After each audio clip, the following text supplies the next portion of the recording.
Good evening, everyone, and welcome back to KryptoCraft on the Unleashed Feed the Beast server.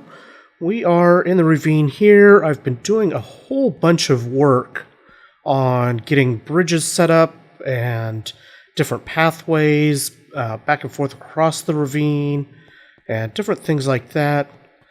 The Squatch has been doing a little bit of work on some of the archways, and we actually have a path all the way to the surface now. It's kind of a winding path, but we can go up here. This connects over to this upper part of the ravine that we have another way down. So it kind of loops around, which I love. And then if we come over this way, I haven't put the stone brick all the way up. I don't know if it needs it or not, since this part's really kind of cut into the mountainside. And it kind of comes all the way up here. And we can look way down in the ravine. Hannibal found a great Mistcraft age that has nether quartz everywhere. So now I have some pretty epic boots and a really great working pick, as well as a good silk touch pick. Still want to add some efficiency to the silk touch, but it's a good start right now. And we also have this room up here that its purpose will become more apparent later. For the moment, since we have feather falling, we'll just drop on in. That's the biggest reason why I wanted the feather falling. Whoa. My mouse just twitched a little bit and had us looking at the ceiling. We got the power room. Nothing much has changed here, except for there is a hole in the ceiling that goes all the way up to that other area. And there's this power conduit that kind of just disappears into the wall. Now, let's go over here and take a look at what that's for. This is kind of a weird looking room. We have a little bit of the AE cable, and just kind of a weird looking room in general. But this room has a purpose. This is going to be our first applied Energistics lab. And I got pretty much all the pieces made to get us started here. Including enough to get us started with the actual... let's see, what do we call it? The applied Energistics pattern crafting so that it can automatically make things for us. So let's start by putting our controller here. That's what that cable is for. Our drive. Let's see, how did I have this planned? Let's put our crafting terminal. Now, we're going to put our drive here, our crafting terminal on top. And now we have enough of these containment walls and heat vents to make our the smallest crafting computer. Now to do that, right now this has no power going into it because I have the power turned off. I do have one 4K storage unit here that I'm going to stick in there. And we can set our storage priority if we wanted to. We're not going to start with these programmed to any specific spot. This terminal, the crafting terminal, lets us set up crafting patterns here so that we can craft directly out of the inventory. Makes it a lot easier to deal with the inventory. I'm not going to turn on the power until we actually have the crafting grid set up here. And the smallest that you can make this is a 3x3 area. And it starts with the containment walls on each side. Each edge of this cube has to have containment walls. So we're going to get those all built. And inside of each of the open faces, we put one of these heat vents. And then in the middle, we put this pattern provider. So he goes right there, containment walls, and a heat vent. And that turns into a crafting grid, or a molecular assembler chamber. And here we put these patterns. These aren't programmed, so we can't actually put them in there yet. But if we put the pattern encoder, let's put that right here for now. If we put, whoops, not that. If we put the output, and let's say we want a recipe to make stone bricks, we can encode that, and we get 4 stone bricks with 4 stone. We'll take that, toss it in here. If you're holding down Shift, you can see what each of these... Hang on, that's interesting. Apparently they changed it where you don't actually have to hold down Shift. It just shows what it's going to make by default, which is perfectly okay with me. It makes life easier. So that shows that this pattern will make 4 stone bricks with 4 stone. So let's go ahead and turn on our system here. That's going to start providing some power. And the next thing we need to look at, so getting some power built up. And let's toss some of that in. Let's go and begin crafting those. And you can see we got 12 stone bricks out of our stone. So, very simple, overly simple one. Not one that I would generally keep. I'll probably change this pattern to something more interesting. And some of the more interesting things that we're going to want to do with this include things like making our assembly chips, the different parts that we need for our assembly table, for all of the different things. And so all the parts to make all of the applied Energistics components.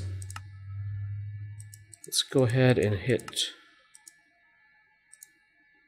clear. I thought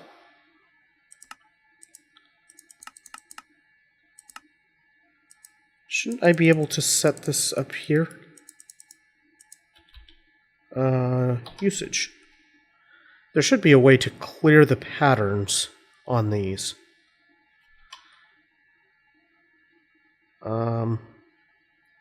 I might have to double check how you clear the patterns. I know there's a way to clear the clear an encoded pattern so you can change what the pattern is.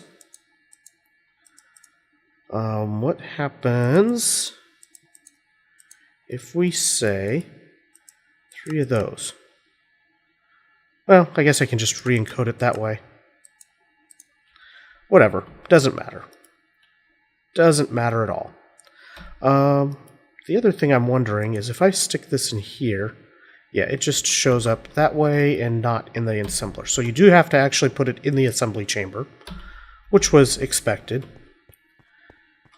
Okay, so next up, we need a way to turn this power on and off as needed, because we don't want to be running our force engines non-stop for no real reason. So I think what we want is a couple, and ultimately I want to have a large number of these, but we need a couple of these redstone energy cells. And what this will let us do is we can hook up, we can have a series of them that are kind of the main power supply, if you will.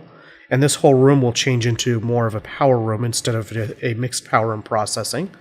But we'll have a series of the energy cells that will provide the output, and then we'll hook up a gate on one of them, and whenever that gate shows that the energy cell is full, then we can use that to turn off all of the engines. So it will only run the engines while there is a need for power. So that's definitely on the to-do list. And the other thing that we'll need to do is make a whole bunch of these force engines and a means of producing and storing liquid ice, or crushed ice rather. For power purposes, however, Hannibal was kind enough to show me how to make these force trees, which are actually pretty easy to make. That's kind of weird. I think I did this, but let's cover that. The cows definitely need to actually get a real farm here sometime. These forest trees are really cool, because we can set up a farm with these, which will be on the to-do list soon. We can set up a farm that will chop down these forest trees, and we can take the logs, which I have some of them in here. We can take these forest logs, and if we look at the usage for them, are you going to be kind enough to do that? Usage. Come on. There we go. So you can use them for all sorts of stuff, just like you'd use regular logs. But what you can also use them for is this golden power source. I don't know what that really does for us. I think that's just a smelting thing. You can use them... Where is it? If we put them in a squeezer, these force logs in a squeezer, we get a little bit of liquid force. Now, you don't get as much as you do from a force crystal, but it's a renewable resource. So we can have a farm of these going, and pretty much always have a source of liquid force to supply our engines. Now, the long-term goal here would be to make this so that it automatically... So that we store liquid force and we store crushed ice. There we go. Get those. Plant away. So that we store the liquid force, store the crushed ice, so that we have a constant supply of it to power our engines. And we still don't necessarily want to have the engines running just running non-stop, just because there's no real reason to just constantly be using those resources. Although it might not matter once we have enough supply going.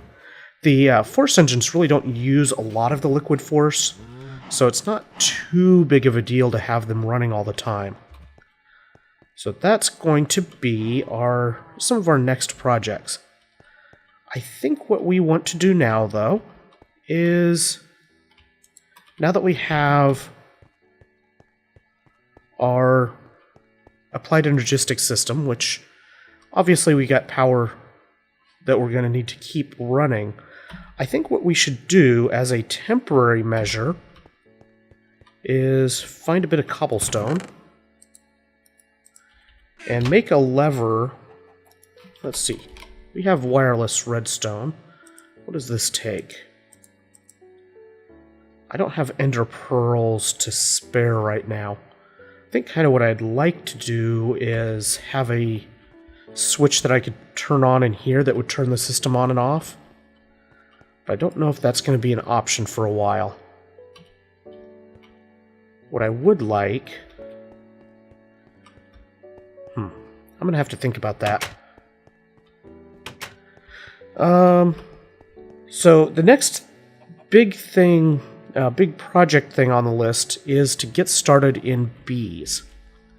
Because the bees are going to be another great source of power and various other bits and pieces. Let's see here. Let's look at the usage on the force gems.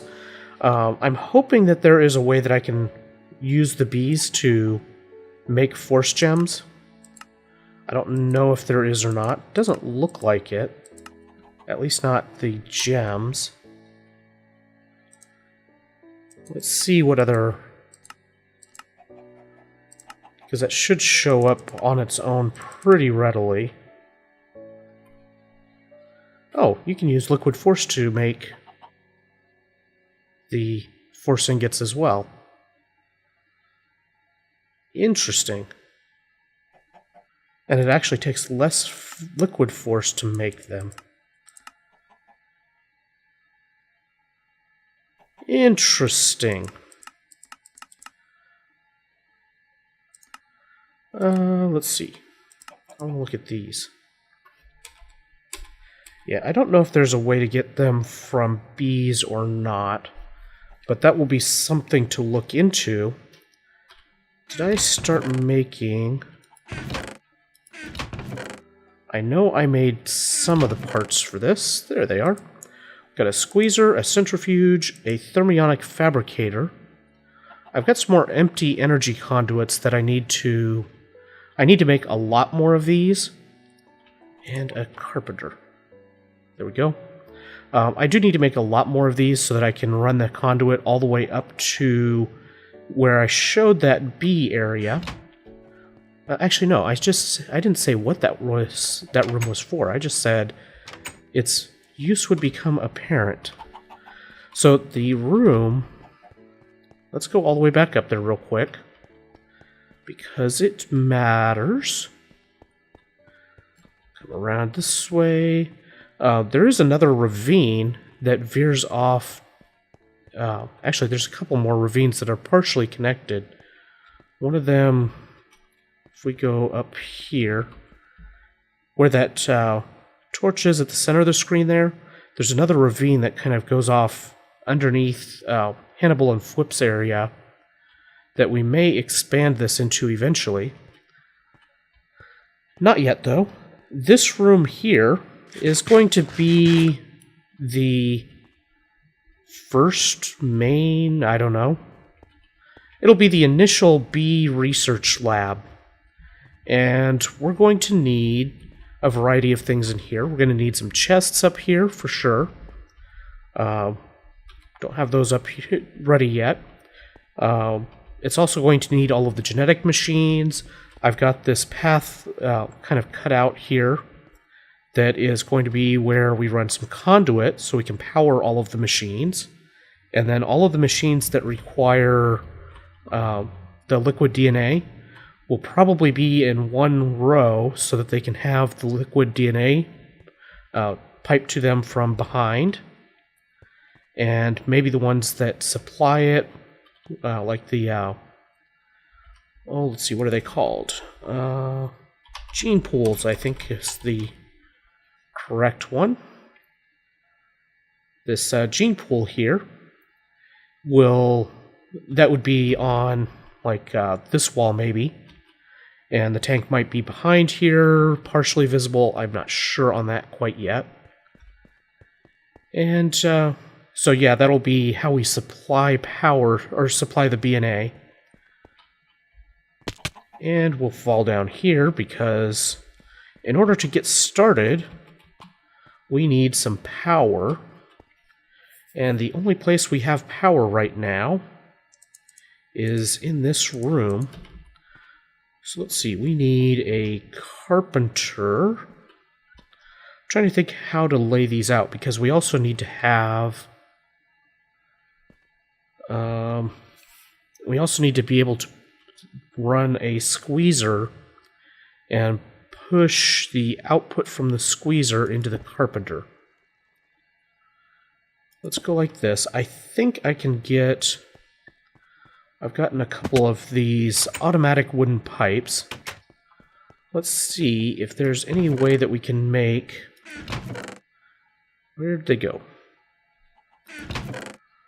There we go. An automatic wooden pipe can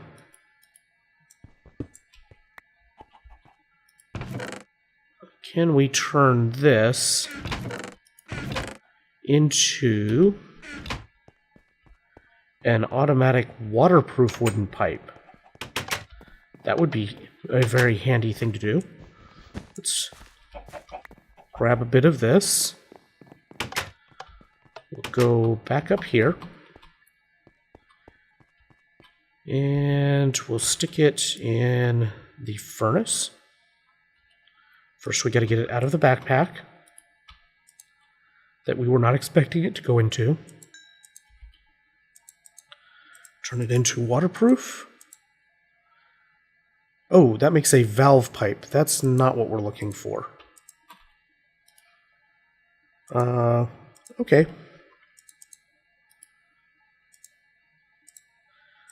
We can handle this situation. We just need to make... Actually, let's look at this. Waterproof. Wooden waterproof.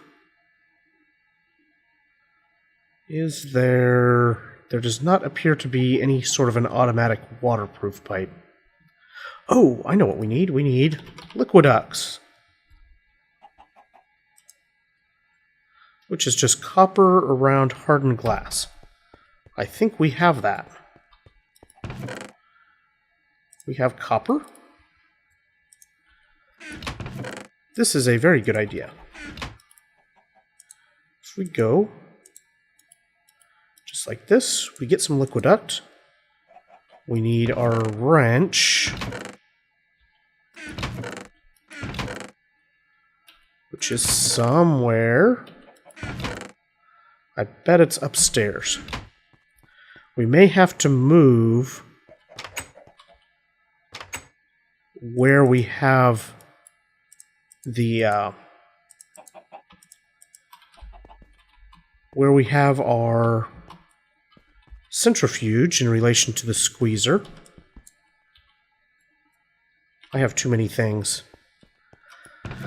I have far too many things in my inventory. Let's put this away. There we go. Now then, we can put that in that spot. We can go like so.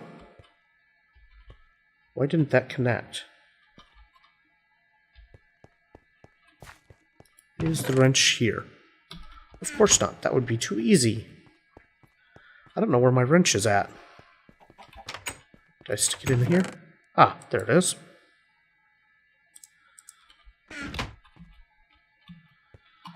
Okay, let's go. Oops. Let's go and break the pipe. That's not connecting. That should connect. Let's put some things in here.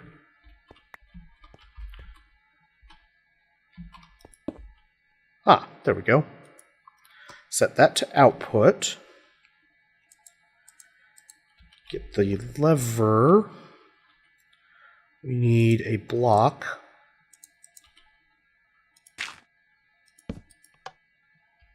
So we can power it. Now then, we just need a bunch of seeds. Anything to produce seed oil. What do we have?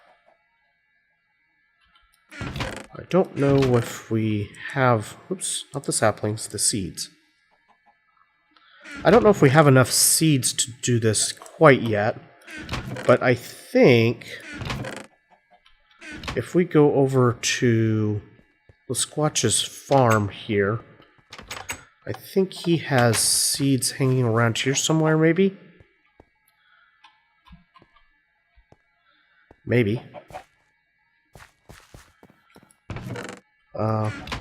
Oh, he's got a lot of stuff there.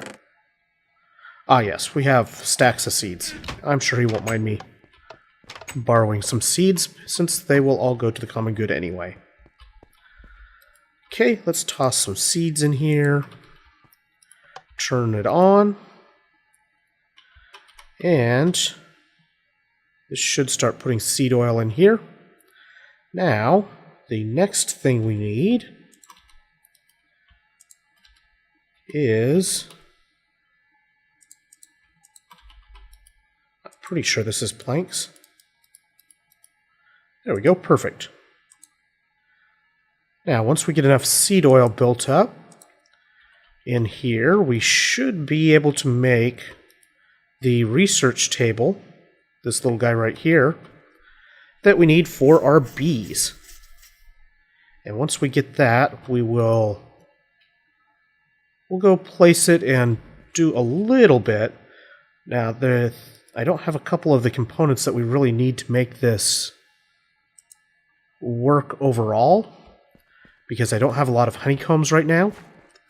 And it takes bee resources to use this table very effectively.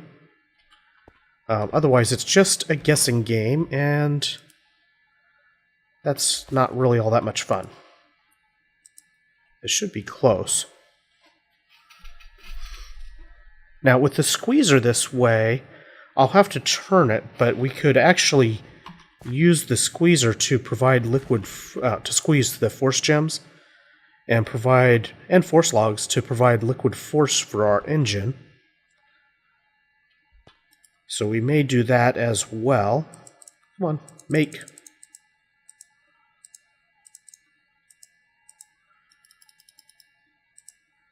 Are you not seeing these? It should have enough.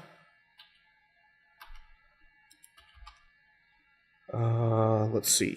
How much does it take? Half a bucket. Should be close if it doesn't have enough already. Ah, there it goes. Let's take those out. And we have our table in just one moment. There we go. Now let's turn that off. 74 force left. Yeah, we'll have to do a little bit of work there. We're going to put this right here for just a moment. Let's go and grab a marshy and a meadows.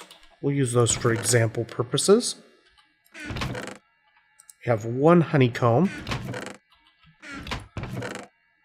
That is not going to get us very far. I believe we could also use beeswax and things of that nature. So if we put our marshy in here, we right-click on these little books, and basically the idea here is we're playing a match game. So we got 2 arcane drones, and we got 2 industrious drones, and we got 2 common drones, and that gave us a bunch of mossy comb.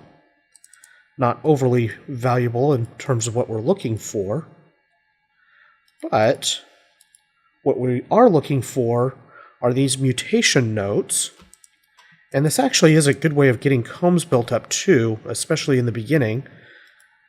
And I didn't actually look at what that was, because I forgot you have to actually look at it in your inventory first. We'll try and get one more here. And once I can get one match, then we'll look at what the... There we go. If we put a comb in each of these, then it will reveal reveal 2 of the notes. So we have a light green and a darker green. So go nuclear, nuclear, and those 2. So here we have another mutation note. This one is marshy and wintry. Has a high chance to make a common. So that's how this all works. And the next thing that we need to make in order for these to actually make progress with this is we need an apiary, which I can't spell. So we need to make impregnated casing. So we do need to burn up more seed oil, and then we need to get some logs that we can make the casing. And then we surround the casing with planks and slabs to make the apiary. We're going to need several of those.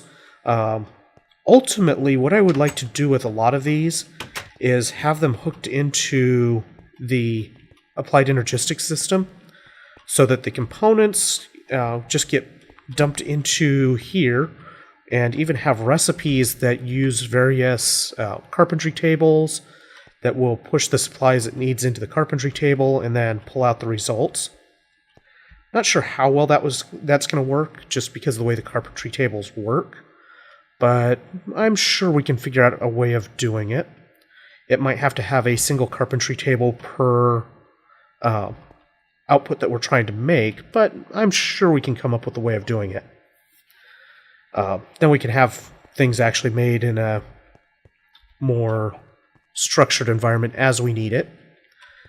That will come later. I think what I want to do here is read that. A few other things that we're going to need to make is stuff like the APRS databank. We're going to need to make one of these APRS databases and turn that into a databank. And then we also are going to need we're going to need a variety of APRS chests, and eventually we'll need to make these APRS pipes and different things like this. Wow, those are really expensive. But apparently these queens can have a chance at making pipes? Wow, that's interesting. And here's a way that we can look at all of the various bee outputs, which is kind of cool. By looking at the recipes here for bee produce. Here's where we get our royal jelly from the Imperials. Get our pollen from the Industrious. And those two are needed to make the alvearies. Valiants can make some sugar for us. Don't know what we really need sugar for, but you never know. Demonic to make our glowstone. That will be a very handy one. This is another spot where I want to have the applied Energistics system. It might actually be a separate system just to avoid flooding this main system, but we might have one that has all the various combs that get pushed out to that'll get pushed out to the centrifuges and things like that. Something that is on my thinking list. Let's see if there's some ice shards. Irradiated combs.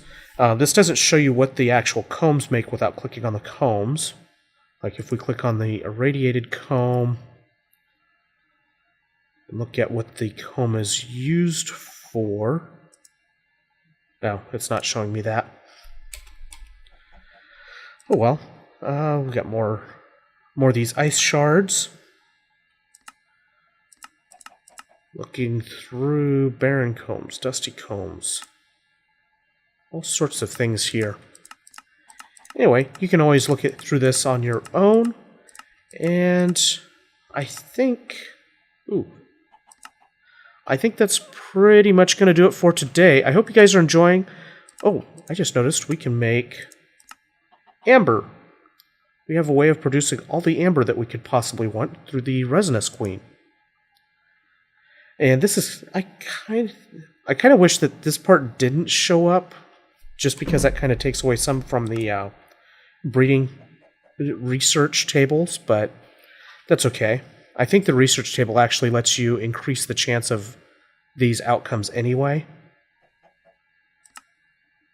But we have all sorts of stuff. There's how we can get some ink for various things. Anyway, you guys can look through these tables on your own, or look at the wikis and things like that. And that's going to do it for this episode. I hope you guys are enjoying, and I will see you guys next time. Bye!